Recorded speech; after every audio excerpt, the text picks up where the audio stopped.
Yo, Robert Gabriel Mugabe, juro que seré fiel y leal a Zimbabue y que respetaré las leyes de Zimbabue. Antes de convertirse en líder de Zimbabue, Robert Mugabe fue primero un maestro tranquilo que creció bajo un gobierno controlado por colonos blancos. Nació el 21 de febrero de 1924 en Kutama, una misión católica en la Rodesia del Sur. Este país es el que hoy se llama Zimbabue. Mugabe pertenecía a los Shona, el grupo étnico más grande del país. Su padre, Gabriel, era carpintero. Su madre, Bona, enseñaba la religión cristiana en la misión. En ese tiempo, Gran Bretaña controlaba la Rodesia del Sur.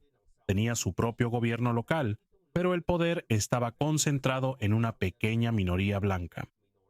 Grandes extensiones de tierra fueron destinadas a los agricultores blancos, mientras que muchos africanos negros perdieron sus tierras y casi no tenían poder político. Este sistema desigual sería la raíz de una larga lucha por la libertad. La infancia de Mugabe no fue fácil. Cuando tenía 6 años, su padre tuvo problemas con los sacerdotes que dirigían la misión de Kutama, lo que obligó a la familia a mudarse a una aldea a varios kilómetros de distancia. Aún así, se permitió que los niños siguieran estudiando allí, por lo que Mugabe caminaba largas distancias todos los días para ir a la escuela. En 1934, su hermano Mikoel murió después de comer maíz contaminado. Poco después, su padre abandonó a la familia y comenzó una nueva vida con otra mujer, por lo que su madre fue quien sacó adelante a los hijos. Los sacerdotes católicos también ayudaron en la educación de Mugabe. Era tranquilo, serio y le gustaba leer. No era muy sociable y rara vez se unía a los juegos de otros niños, pero era muy bueno en la escuela y se hizo conocido como un estudiante disciplinado. Uno de los sacerdotes que le enseñó le contó sobre la lucha de Irlanda para liberarse de Gran Bretaña. Esto pudo haber ayudado a formar la perspectiva de Mugabe sobre el dominio colonial. Pero en su juventud estaba más enfocado en la educación que en la política. En 1941 comenzó a formarse como maestro en el Colegio Kutama. Obtuvo su diploma de enseñanza en 1945. En los años siguientes enseñó en diferentes escuelas, en Rodesia del Sur y Rodesia del Norte, que ahora se llama Zambia. También continuó estudiando. En 1949 obtuvo una beca en la Universidad de Fort Hare, en Sudáfrica. El Fort Hare es importante porque es una de las pocas universidades en la región que acepta estudiantes africanos negros.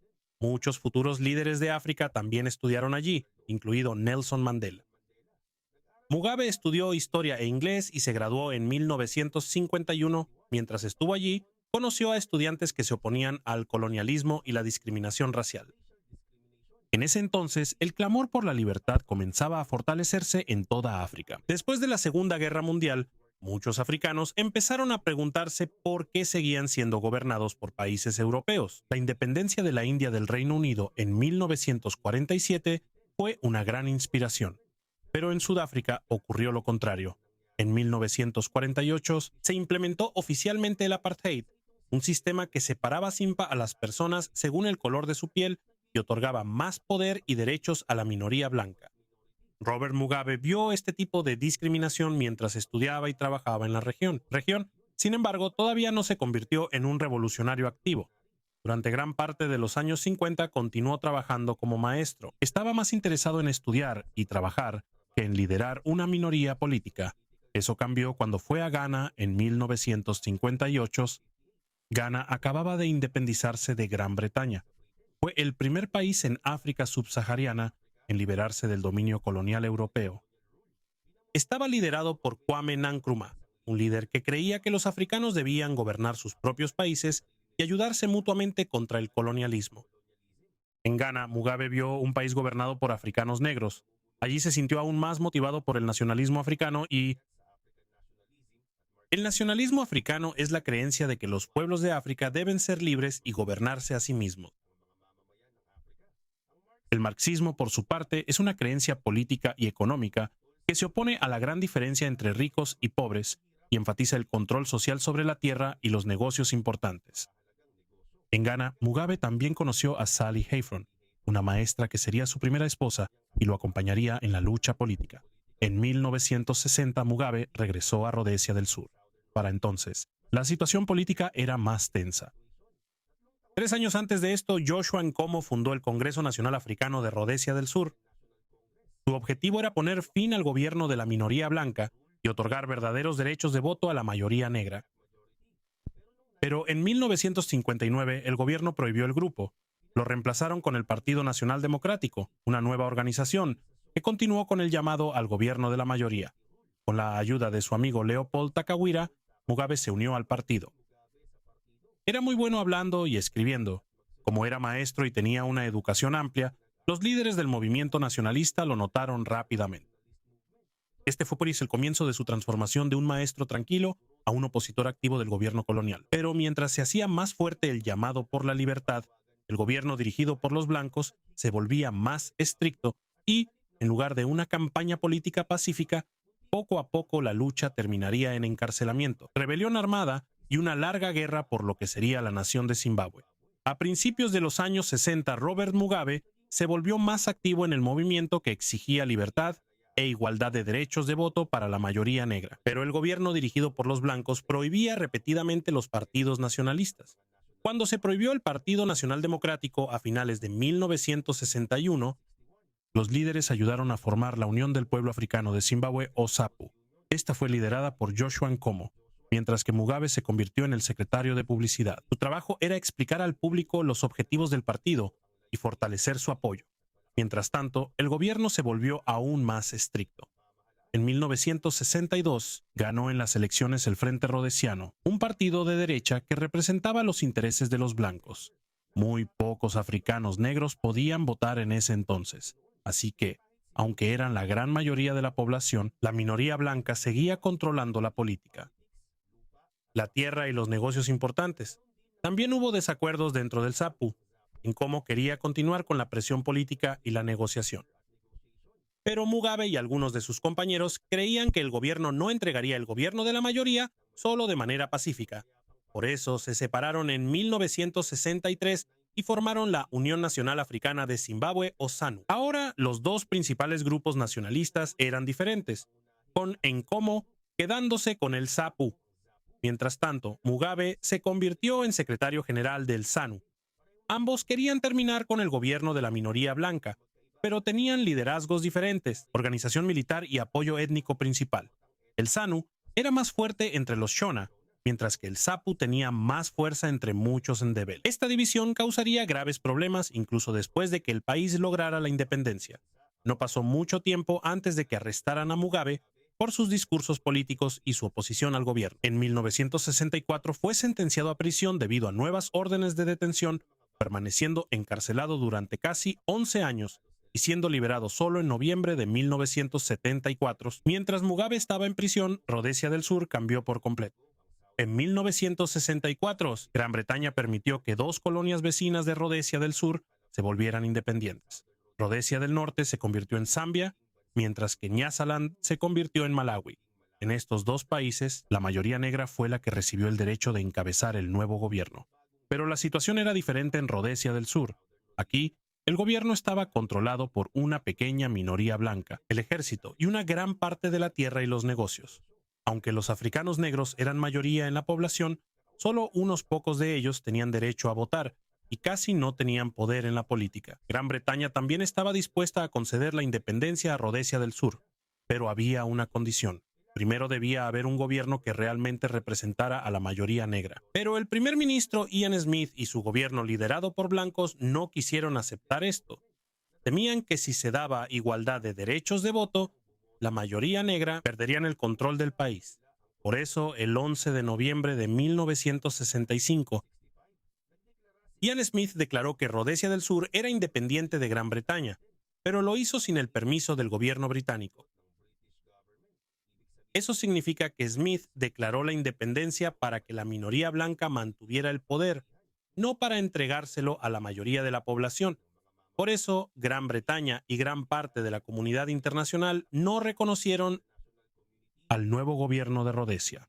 Esta también fue una de las principales razones por las que el conflicto armado en el país empeoró aún más. A pesar de esto, lo que hizo Smith se llamó Declaración Unilateral de Independencia, o UDI. También se cambió el nombre de Rodesia del Sur y se le llamó Rodesia. Gran Bretaña y gran parte de la comunidad internacional no reconocieron esta declaración. También impusieron sanciones contra el gobierno de Rodesia. En ese tiempo había más de 4 millones de africanos negros en el país. Mientras tanto, solo había alrededor de 200,000 colonos blancos. Pero la pequeña minoría blanca seguía controlando el gobierno y gran parte de las mejores tierras. Debido a esto, se intensificó el conflicto armado conocido como la Guerra de Guerrillas de Rodesia. Muchos zimbabuenses también lo llaman la Segunda Chimurenga, que significa la segunda lucha por la libertad. El ZANU y el ZAPU tenían cada uno su propia ala militar. El ZANU tenía el Ejército Africano Nacional de Liberación de Zimbabue o ZANLA. La mayoría de sus combatientes eran Shona y recibió apoyo de China. Por su parte, el ZAPU tenía el Ejército Revolucionario del Pueblo de Zimbabue o ZIPRA. Muchos de sus combatientes eran Ndebele y recibió apoyo de la Unión Soviética. Los dos grupos no solo luchaban contra las fuerzas del gobierno, también tuvieron rivalidad y conflictos entre ellos. En la primera parte de la guerra, el ejército de Rodesia era más fuerte. Tenían armas modernas, una fuerza aérea eficiente y apoyo del gobierno del apartheid de Sudáfrica. En ese entonces, Portugal también controlaba Mozambique, por lo que era más difícil para los guerrilleros usar la frontera oriental como una base segura. Mientras tanto, Mugabe permaneció en prisión junto con otros líderes nacionalistas. Las condiciones en el centro de detención eran difíciles. Las celdas estaban hacinadas y había prisioneros que dormían en el suelo. Pero Mugabe aprovechó el tiempo para estudiar y enseñar a otros presos. Obtuvo varios títulos de la Universidad de Londres a través de educación a distancia. Entre ellos estaba la enseñanza. Obtuvo títulos de la Universidad de Londres a través de educación a distancia. Entre ellos estaban estudios en educación y derecho. También podía enviar mensajes a sus seguidores afuera con la ayuda de guardias simpáticos. Así que, aunque estaban encarcelados, seguían teniendo influencia en la dirección de su movimiento. Cuando liberaron a Mugabe en noviembre de 1974, la lucha ya era intensa y el ZANU estaba dividido. El líder principal en ese entonces, Ndabaningi Sithole, era más abierto a la negociación y a un gobierno de transición. Por su parte, Mugabe creía que no se debía detener la lucha armada hasta que no se lograra el gobierno de la mayoría negra. Poco a poco fue ganando el apoyo de gran parte del ZANU y de su ala militar, el ZANLA. Al llegar 1975, Mugabe ya era el líder principal de la facción más grande, conocida como el Frente Patriótico de ZANU o ZANU-PF. Al mismo tiempo, hubo un gran cambio en Mozambique. Terminó el gobierno de Portugal y Mozambique se independizó en 1975. El nuevo gobierno allí apoyó al movimiento nacionalista africano. Debido a que tiene una larga frontera con Rodesia, el ZANLA obtuvo un mejor lugar para entrenar, el suministro y la entrada de combatientes al país. Desde Mozambique, Mugabe ayudó a liderar la creciente guerra de guerrillas. Al llegar 1976, el gobierno de Rodesia se vio obligado a ampliar el servicio militar para los ciudadanos blancos.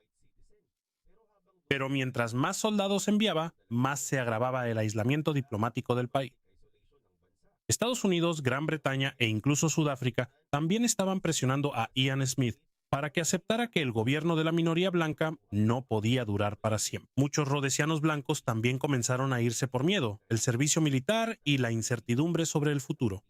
Mientras tanto, Mugabe fortaleció aún más su control sobre la ZANU.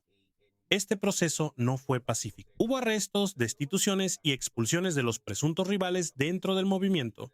A finales de 1979, Josiah Tungugara, el poderoso comandante de ZANLA, murió en un accidente automovilístico en Mozambique. Surgieron muchas especulaciones sobre su muerte, pero no hay pruebas sólidas que demuestren que Mugabe ordenó su asesinato. Al final de los años 70 estaba claro que el gobierno de Rodesia ya no podía ganar fácilmente. La población blanca disminuyó, los gastos de la guerra seguían aumentando y casi no le quedaban aliados sólidos en la comunidad internacional. Pero los guerrilleros tampoco podían tomar el control de todo el país de inmediato. Como ambos bandos estaban agotados y sin una forma clara de ganar, se vieron obligados a acercarse a la mesa de negociaciones.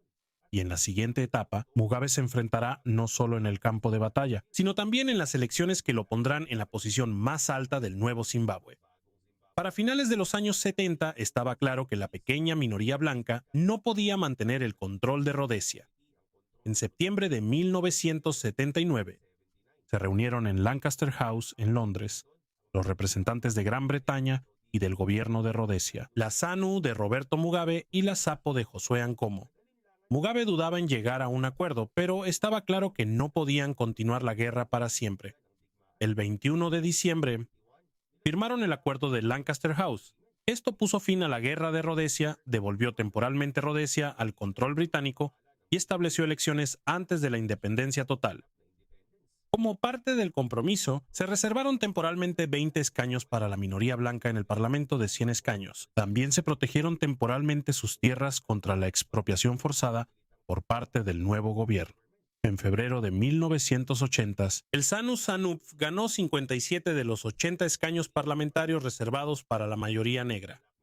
Por eso, Mugabe se convirtió en el primer ministro del nuevo Zimbabue. El 18 de abril de 1980, el país obtuvo oficialmente su independencia y terminó el gobierno de la minoría blanca. Al principio, Mugabe hizo un llamado a la reconciliación. Dijo que no se debía tomar represalias contra los zimbabuenses blancos comunes, solo por el color de su piel. También mantuvo en sus cargos a algunos exfuncionarios del gobierno y no tomó de inmediato las grandes granjas propiedad de terratenientes blancos. Esto es importante porque la agricultura comercial es una de las mayores fuentes de alimentos, empleo e ingresos por exportación del país. En los primeros años de la independencia, el gobierno también amplió rápidamente la educación y la atención médica. Se construyeron muchas escuelas y centros de salud. Más niños pudieron estudiar. Aumentó la alfabetización y se amplió el acceso a vacunas y atención médica básica. Estos programas fueron algunos de los mayores logros de la primera etapa del gobierno de Mugabe. Pero junto con estos éxitos, también empezaron a surgir problemas. El gobierno gastó mucho, aumentó la deuda y la corrupción se extendió dentro del ZANU-ZANUPF. Más grave aún fue el desacuerdo entre el ZANU-ZANUPF de Mugabe y el ZAPU de Joshua Nkomo. Mugabe tenía un fuerte apoyo entre la población Shona. Mientras tanto, muchos Ndebele en el oeste de Zimbabue apoyaban a Nkomo. Después de la independencia, fue aún más difícil unir en un solo ejército nacional a los antiguos combatientes de Sanla del ZANU y a los combatientes de Cipra del ZAPU.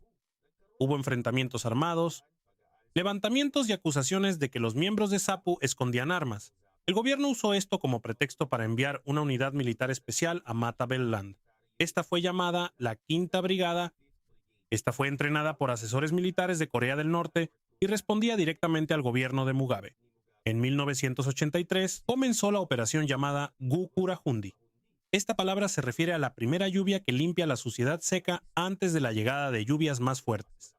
Pero en la operación real, no solo los rebeldes armados fueron el objetivo. Muchos civiles ndebele comunes fueron arrestados, torturados, obligados a abandonar sus hogares o asesinados. Comunidades enteras fueron consideradas como simpatizantes de los enemigos de Mugabe. No se sabe el número exacto de muertos, pero según los informes de derechos humanos, miles de personas fueron asesinadas y las víctimas podrían haber llegado a unas 20,000 entre 1982 y 1987. Esto no fue simplemente una operación militar contra algunos rebeldes. También se utilizó para debilitar al ZAPU y destruir la principal oposición política de Mugabe. En 1987, Joshua Nkomo se vio obligado a firmar el Acuerdo de Unidad. En este acuerdo se unieron el ZAPU y el ZANU-PF. Nkomo pasó a formar parte del gobierno. Pero el ZAPU casi desapareció como partido de oposición independiente. Ese mismo año también se modificó la Constitución.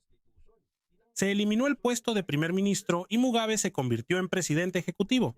Como presidente quedó al frente del gobierno, el ejército y gran parte de los. En solo 7 años desde que se logró la independencia, cambió la imagen de Mugabe. En 1980, muchos lo veían como un héroe de la liberación que prometió unir al país. Pero para 1987, ya era claro que él usaba la violencia militar, el miedo y los cambios en la Constitución para eliminar a sus oponentes y fortalecer su propio poder. Y a partir de ahí, la antigua lucha por la libertad poco a poco se convertiría en la lucha de Mugabe por mantenerse en el poder. Al llegar los años 90, Robert Mugabe y la ZANU-PF ya controlaban completamente la política de Zimbabue.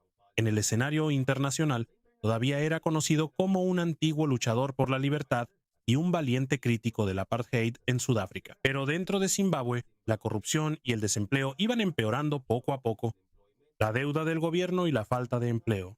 En 1992 murió su primera esposa, Sally, debido a una enfermedad renal. Después, Mugabe se casó con Grace Marufu. Ya tenían una relación y hijos mientras Sally aún vivía. Grace también se volvió poderosa en la ZANU-PF. Era conocida por su estilo de vida lujoso y sus compras costosas, mientras muchos zimbabuenses comunes sufrían. En 1998, Mugabe envió a miles de soldados de Zimbabue a la República Democrática del Congo. Apoyaron al gobierno del presidente Laurent Kabila contra los rebeldes y fuerzas extranjeras. Zimbabue gastó mucho en esta guerra. Muchos ciudadanos se opusieron porque no estaba claro cómo se beneficiaría su país mientras su propia economía empeoraba. Al mismo tiempo, el problema de la tierra se volvió más serio. Desde la época del dominio colonial, gran parte de las mejores tierras agrícolas permanecieron en manos de una pequeña minoría blanca. La demanda de distribuir la tierra a más zimbabuenses negros era legítima y justa, pero alrededor del año 2000, el gobierno inició el programa de reforma agraria acelerada. Muchas granjas comerciales fueron ocupadas rápidamente. Algunos agricultores blancos, trabajadores agrícolas negros y opositores políticos fueron golpeados, desalojados o asesinados por grupos vinculados al partido gobernante. Tampoco siempre fueron los campesinos pobres quienes recibieron la tierra. Algunas grandes granjas terminaron en manos de oficiales militares y altos funcionarios del ZANU-PF. Muchos de los nuevos propietarios carecían de capital y capacitación, maquinaria y suministros para mantener la producción anterior. La producción agrícola cayó y los negocios que dependían de la agricultura se vieron afectados. La reforma agraria no fue la única causa del colapso económico. También incluyó la corrupción, el gasto excesivo del gobierno, la gran deuda, las políticas económicas débiles y la pérdida de confianza de los inversionistas. Según el Banco Mundial, desde 1998 hasta 2008, casi la mitad del tamaño real de la economía de Zimbabue se perdió. A medida que la crisis empeoraba, la oposición se fortaleció. En 1999, Morgan Tsvangirai fundó el Movimiento por el Cambio Democrático, o MDC. Él era antes líder sindical de la Unión y se convirtió en el principal rival de Mugabe en las elecciones presidenciales de 2002. Oficialmente ganó de nuevo Mugabe, pero muchos observadores y grupos de derechos humanos se sorprendieron por la intimidación, la violencia y los graves problemas en el proceso electoral. La relación de Zimbabue con otros países también se deterioró aún más. Fue suspendido de la Commonwealth en 2002 debido a las acusaciones de abuso electoral. Cuando se extendió la suspensión, Zimbabue decidió salir voluntariamente de la organización en 2003. Mientras tanto, el valor del dólar zimbabuense siguió cayendo. Para financiar los grandes gastos y pagar la deuda, el Banco Central imprimió muchísimos billetes nuevos. Cuando hay demasiado dinero circulando pero pocos productos, los precios suben rápidamente. Esto se llama hiperinflación. Hubo momentos en que los precios cambiaban en cuestión de horas. Los salarios, pensiones y ahorros de la gente perdieron su valor. El gobierno emitió billetes con valores de miles de millones y billones. Pero aunque los números escritos eran enormes, solo se podía comprar muy poco con ellos. Al llegar el año 2009, casi ya no se usaba el dólar zimbabuense y el país dependía más de monedas extranjeras como el dólar estadounidense y el rand sudafricano. Según el Banco Mundial, la hiperinflación destruyó los ahorros y el funcionamiento normal de los negocios. En medio de la crisis, llegaron las elecciones presidenciales en marzo de 2008. Morgan Tsvangirai obtuvo más votos que Mugabe en la primera ronda, pero no alcanzó más del 50%, así que fue necesaria una segunda vuelta electoral. Después de eso, aumentaron los ataques contra los simpatizantes del MDC. Según Human Rights Watch, hubo violencia organizada, tortura e intimidación en la que participaron las fuerzas de seguridad y simpatizantes de ZANU-PF. Debido a la violencia, Tsvangirai se retiró de la segunda vuelta. Mugabe quedó como el único candidato principal y fue declarado ganador, pero muchos no reconocieron la elección como libre y justa. Bajo presión internacional, Mugabe aceptó un acuerdo de reparto de poder en el que él permaneció como presidente mientras que Tsvangirai se convirtió en primer ministro en 2009. El uso de moneda extranjera ayudó a reducir temporalmente la inflación, pero cuando Mugabe y ZANU-PF mantuvieron el control del ejército, la policía y partes clave del gobierno. En 2013, Mugabe volvió a ganar las elecciones presidenciales. Sus oponentes dijeron que hubo problemas con el registro de votantes y el proceso electoral. La duda sobre la verdadera libertad de voto nunca desapareció, pero ahora el problema más grande es su edad y quién lo reemplazará. Al llegar el año 2017, Mugabe ya tenía 93 años. Dos grupos dentro de ZANU-PF están compitiendo por la sucesión. El primero está conectado con el vicepresidente Emmerson Mnangagwa, un viejo aliado de Mugabe. El otro grupo apoyó a Grace Mugabe, quien estaba ganando influencia y se creía que quería reemplazar a su esposo. En noviembre de 2017, Mugabe destituyó a Mnangagwa de su cargo. El ejército vio esto como un paso para preparar a Grace para asumir el poder. En noviembre de 2014, el ejército actuó y tomó el control de lugares clave en Harare. No lo llamaron un golpe de inmediato. Dijeron que solo estaban apuntando a los criminales del entorno de Mugabe, pero en realidad pusieron al presidente bajo arresto domiciliario y lo obligaron a renunciar. Al principio, Mugabe se negó, pero cuando ZANU-PF lo destituyó como líder del partido y el parlamento inició el proceso de destitución, finalmente renunció en noviembre. Noviembre de 2021 terminó el gobierno de 37 años y Emmerson Mnangagwa asumió como presidente. Mugabe no fue encarcelado ni se le quitaron completamente sus riquezas y beneficios. Se le permitió quedarse en Zimbabue y recibir tratamiento médico en el extranjero. El 6 de septiembre de 2019, Robert Mugabe murió en Singapur a la edad de 95 años. Su cuerpo fue devuelto a Zimbabue y posteriormente fue enterrado en Kutama, el lugar donde nació. Su legado tiene dos caras opuestas. En la primera parte de su vida, ayudó a poner fin al gobierno de la minoría blanca y al sistema que negaba la tierra y los derechos políticos a la mayoría negra. En los primeros años de la independencia, su gobierno también amplió la educación y la atención médica, pero no usó ese éxito para construir un país fuerte y democrático.